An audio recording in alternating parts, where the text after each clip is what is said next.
Hello everyone, welcome to our YouTube channel target for IQ. अपने इस lecture में हम डिस्कस करने वाले हैं सेक्शन 13 का सबसेक्शन 1A, जो कि बात किसकी करता है? ब्रिग्टन के सिद्धांत की, ब्रेकडाउन थ्योरी की। अपने लास्ट लेक्चर 16 में जो हमने डिस्कस किया था सेक्शन 13 का सबसेक्शन 1 और सबसेक्शन 2 डिस्कस किया था, जो कि आधार प्रदान करता है सबसेक्शन 1 पति और पत्नी दोनों को, और सबसेक्शन 2 प्रदान किसको करता है? केवल पत्नी को कुछ आधार प्रदान करता है तलाक के या विवाह विच्छेद के, जिसे हम उस सिद्धांत को हम किसका नाम देते हैं? दोषिता का सिद्धांत का नाम देते हैं, थ्योरी ऑफ गिल्ट कहते हैं। आज को जो हमारा सिद्धांत है जो सेक्शन 13 के सबसेक्शन 1A में जोड़ा गया है 1964 से, ये है ब्रेकडाउन थ्योरी।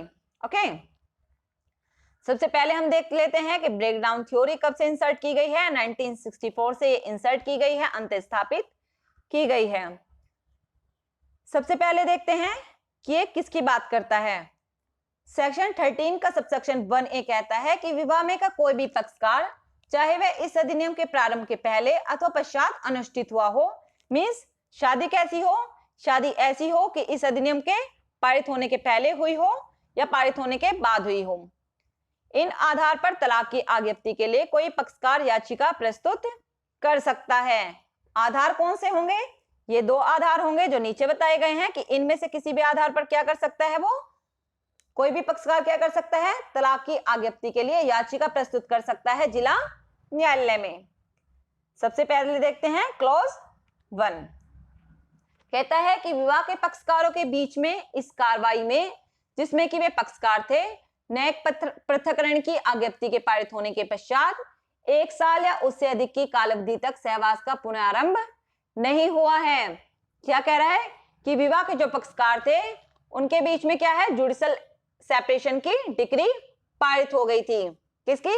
सेक्शन 10 के अंतर्गत जुडिशल सेपरेशन की डिक्री पारित हो गई थी। और जुडिशल सेपरेशन की डिक्री पारित होने के बाद में उसके बाद भी 1 साल तक उनके बीच में फिजिकली इंटरकोर्स नहीं हुआ है, सेक्सुअली इंटरकोर्स नहीं हुआ है, सहवास का पुनरारंभ नहीं हुआ है। पहले जो ये टाइम लिमिट थी जो कि अब 1 वर्ष है, ये कब से हुई है? 1976 से की गई है। इससे पहले ये जो अवधि थी वो 2 वर्ष तक थी। क्या था? पहले टाइमिंग कितनी थी कि 2 वर्ष तक सहवास का पुनरारंभ ना हुआ हो जुडिशल सेपरेशन की डिग्री प्राप्त होने के बाद में। अब क्या है? अब ये टाइमिंग है 1 वर्ष की। ओके, फिर क्लोज 2 कहता है कि विवाह के पक्षकारों के बीच में उस कार्रवाई में जिसमें कि वे पक्षकार थे, दाम्पत्य अधिकारों के प्रतिस्थापन की आज्ञप्ति पारित होने के पश्चात 1 वर्ष या उससे अधिक की कालावधि तक दाम्पत्य अधिकारों का प्रतिस्थापन नहीं हुआ है। क्या कह रहा है? कि पक्षकार ने, पिटिशनर ने क्या प्राप्त कर ली है? रेस्टिट्यूशन ऑफ कंजुगल राइट की डिक्री प्राप्त कर ली है सेक्शन 9 के अंतर्गत। ठीक है, दाम्पत्य अधिकारों के प्रतिस्थापना के लिए डिक्री कब प्राप्त की जाती है? जबकि दूसरे पक्षकार ने बिना किसी युक्त कारण से उसके साथ रहने से मना कर दिया हो, तो वो जिला न्यायालय में जाता है और दाम्पत्य अधिकारों की प्रतिस्थापना के लिए क्या करता है? अर्जी लगा देता है कि सर इन्हें कहिए कि वो मेरे साथ रहें, और उसे डिग्री प्राप्त हो गई है, पिटिशनर को डिग्री प्राप्त हो गई है, लेकिन उसके बाद भी 1 वर्ष तक क्या हुआ है? वो साथ नहीं रहे हैं और उनका रेस्टिट्यूशन ऑफ कंजुगल राइट की डिग्री का निष्पादन नहीं हो पाया है। ओके, पहले यहां पर भी टाइम लिमिट कितनी थी? 1 वर्ष की बजाय 2 वर्ष थी। ये कब से? 1976 से ये क्या कर दी गई है? 1 वर्ष कर दी गई है। ओके, इन दोनों आधारों पर क्या किया जा सकता है? तलाक की याचिका प्रस्तुत की जा सकती है जिला न्यायालय में। इसी को कहते हैं ब्रेकडाउन थ्योरी, कि एफर्ट कर लिए गए हैं, कोशिशें कर ली गई हैं, जुडिशल सेपरेशन की डिग्री पारित हो गई पहले, और इसके बाद में भी पक्षकार ने साथ रहने से मना कर दिया, वो साथ नहीं रहना चाहते हैं। ठीक है जी, तो क्या करेंगे? तो फिर तलाक ले लो, परमानेंटली अलग रह जाओ, है ना। फिर दूसरा क्लॉज क्या कहता है कि रेस्टिट्यूशन ऑफ कंजुगल राइट की डिग्री पारित हो गई, उन्हें कह दिया दूसरे पक्षकार को जी साथ रहो आप, और इसके बाद बावजूद भी वो साथ नहीं रहना चाहते हैं। ठीक है, तो क्या करेंगे? परमानेंटली शादी को भंग कर दो, खत्म कर दो। इसलिए ग्राउंड जोड़ा गया है 1964 से। ओके, इसके बाद में देख लेते हैं सेक्शन 13A, जो बात किसकी करता है? कि अल्टरनेट रिलीफ प्रदान करता है डाइवोर्स की प्रोसीडिंग में, कि विवाह विच्छेद कार्रवाई में प्रत्यर्थी जो है उसे वैकल्पिक अनुतोष प्रदान किए गए हैं, जो कि पीड़ित है उसे अल्टरनेटिव क्या किया गया है, रिलीफ प्रदान किए गए हैं। कहता है कि विवाह विच्छेद की डिक्री द्वारा विवाह के विघटन के लिए अर्जी पर इस अधिनियम के अधीन किसी कार्रवाई में उस दशा को छोड़कर जहां और जिस हद तक अर्जी धारा 13 की उपधारा 1 के खंड 2 और खंड 4 और खंड 6 में वर्णित आधारों पर है, खंड 2, खंड 6 और खंड 7 में वर्णित आधारों पर है, यदि न्यायालय मामले की परिस्थिति को ध्यान में रखते हुए अगर क्या समझता है, रीजनेबल समझता है, तो विवाह विच्छेद की डिक्री के बजाय न्यायिक पृथक्करण के लिए डिक्री पारित कर सकेगा। ठीक है जी, ये क्या है, अल्टरनेटिव रिलीफ है जो कि डाइवोर्स प्रोसीडिंग में दिया जाता है। ये कब से अंत स्थापित किया गया है, ये भी इंसर्ट किया गया है 1976 से इंसर्ट किया गया है सेक्शन 13A। ओके, किसके लिए, कि जरूरी नहीं है कि हर आधार जो है, जो भी मामला जो कोर्ट में आता है उन सभी में डाइवोर्स दे दिया जाए।